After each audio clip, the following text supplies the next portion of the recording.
ಸ್ವಾತಂತ್ರ್ಯ ಸಿಕ್ಕ ಮೇಲೆ 75 ವರ್ಷಗಳಾದ್ಮೇಲೂ ಕೂಡ ಆಡಳಿತದ ಅನೇಕ ಕೇಂದ್ರಗಳಲ್ಲಿ ವಸಾಹತುಶಾಹಿ ಛಾಪು ಉಳಿದಿತ್ತು. ರಾಜ್ಭವನ, ರಾಜ್ಪಥ, ರೇಸ್ ಕೋರ್ಸ್ ರೋಡ್ ಈ ಹೆಸರುಗಳು ವಸಾಹತುಶಾಹಿಯನ್ನೇ ಸೂಚಿಸ್ತಾ ಇದ್ವು.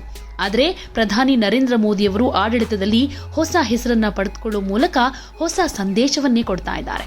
ದೆಹಲಿಯಲ್ಲಿ ಸೆಂಟ್ರಲ್ ವಿಸ್ಟಾ ಯೋಜನೆಯ ಭಾಗವಾಗಿ ನಿರ್ಮಾಣವಾಗ್ತಾ ಇರೋ ಹೊಸ ಪ್ರಧಾನಮಂತ್ರಿ ಕಚೇರಿ ಸಂಕೀರ್ಣವನ್ನ ಸೇವಾ ತೀರ್ಥ ಅಂತ ಮರುನಾಮಕರಣ ಮಾಡಲಾಗಿದೆ. ಅದರಂತೆ ಅಧಿಕಾರದ ಕೇಂದ್ರವಾಗಿದ್ದ ಪ್ರಧಾನ ಕಚೇರಿಯನ್ನ ಈಗ ಸೇವೆಯ ತೀರ್ಥಕ್ಷೇತ್ರವಾಗಿ ಪರಿಗಣಿಸೋ ಹೆಸರಿಡಲಾಗಿದ್ದು, ಇದು ರಾಷ್ಟ್ರದ ಆದ್ಯತೆಗಳು ರೂಪುಗೊಳ್ಳೋ ಸ್ಥಳವಾದರೂ ಅದರ ತತ್ವ ಸೇವಾಮಯವಾಗಿರಬೇಕು ಅಂತ ಸರ್ಕಾರ ತಿಳಿಸಿದೆ. ರಾಜ್ಯಗಳ ರಾಜ್ಯಪಾಲರು ಹಾಗೆ ಕೇಂದ್ರಾಡಳಿತ ಪ್ರದೇಶಗಳ ಲೆಫ್ಟಿನೆಂಟ್ ಗವರ್ನರ್ಗಳ ಇತಿಹಾಸವನ್ನ ರಾಜಭವನ ಅಂತ ಕರೆಯಲಾಗ್ತಾ ಇತ್ತು.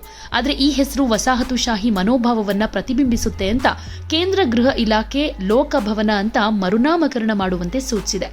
ಈ ಮೂಲಕ ಸಾರ್ವಜನಿಕ ಸಂಸ್ಥೆಗಳ ಉದ್ದೇಶ ಜನಕೇಂದ್ರಿತವಾಗಿರಬೇಕು ಅಂತ ಸ್ಪಷ್ಟ ನಿಲುವನ್ನ ತಾಳಿದೆ. ಕೇಂದ್ರ ಸರ್ಕಾರದ ಇಲಾಖೆಗಳ ಕಾರ್ಯಾಲಯವಾದ ಸೆಂಟ್ರಲ್ ಸೆಕ್ರೆಟೇರಿಯರ್ ಈಗ ಕರ್ತವ್ಯ ಭವನ ಅಂತ ಮರು ಹೆಸರನ್ನ ಪಡೆದುಕೊಂಡಿದೆ. ಆಡಳಿತ ಯಂತ್ರದ ಹೃದಯವಾಗಿರೋ ಈ ಸ್ಥಳ ಈಗ ಅಧಿಕಾರಕ್ಕೆ ಪರ್ಯಾಯವಾಗಿ ಕರ್ತವ್ಯದ ಮೌಲ್ಯವನ್ನ ಕಟ್ಟಿಹಾಕುವ ಸಂಕೇತವಾಗಿದೆ.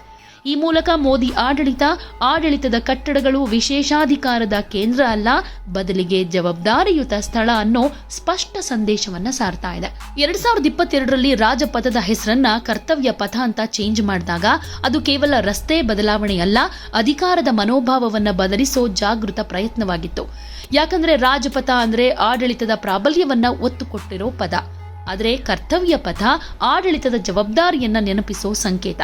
ಹೀಗಾಗಿ ಮರುನಾಮಕರಣಗೊಂಡ ಟೈಮ್ನಲ್ಲಿ ಪ್ರಧಾನಿ ನರೇಂದ್ರ ಮೋದಿಯವರು ಸಂಸದರಿಗೂ ಹಾಗೆ ಸಚಿವರಿಗೂ ಅಧಿಕಾರ ಅಲ್ಲ, ಕರ್ತವ್ಯ ಮುಖ್ಯ ಅನ್ನೋ ಸಂದೇಶ ಕೊಡುತ್ತೆ ಅಂತ ಹೇಳಿದ್ರು.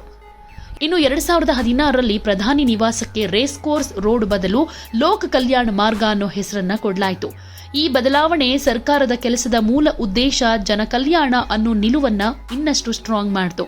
ಈ ಮೂಲಕ ಪ್ರಧಾನಿ ನಿವಾಸಕ್ಕೂ ಜನಪರತೆಯ ಮೌಲ್ಯಗಳನ್ನು ಪ್ರತಿಬಿಂಬಿಸೋ ಹೆಸರನ್ನ ನೀಡೋದ್ರೊಂದಿಗೆ ಆಡಳಿತ ಯಂತ್ರದ ದಿಕ್ಕನ್ನ ನಾಗರಿಕರತ್ತ ತಿರುಗಿಸೋ ಪ್ರಯತ್ನ ಮಾಡಲಾಯಿತು. ಒಟ್ಟಾರೆ ಈ ಚೇಂಜಸ್ ಏನಿದೆ ಇದೊಂದು ಆಳವಾದ ಸೈದ್ಧಾಂತಿಕ ಪರಿವರ್ತನೆಯನ್ನ ಸೂಚಿಸುತ್ತೆ. ಹಾಗೆ ಈ ಬದಲಾವಣೆಗಳು ಭಾರತೀಯ ಪ್ರಜಾಪ್ರಭುತ್ವ ವ್ಯವಸ್ಥೆಯು ಅಧಿಕಾರದ ಬದಲು ಜವಾಬ್ದಾರಿ ಮತ್ತು ಸ್ಥಾನಮಾನದ ಬದಲು ಸೇವೆಯನ್ನ ಆರಿಸಿಕೊಳ್ಳುತ್ತೆ ಅನ್ನೋ ಸಂದೇಶವನ್ನ ಕೊಡುತ್ತೆ.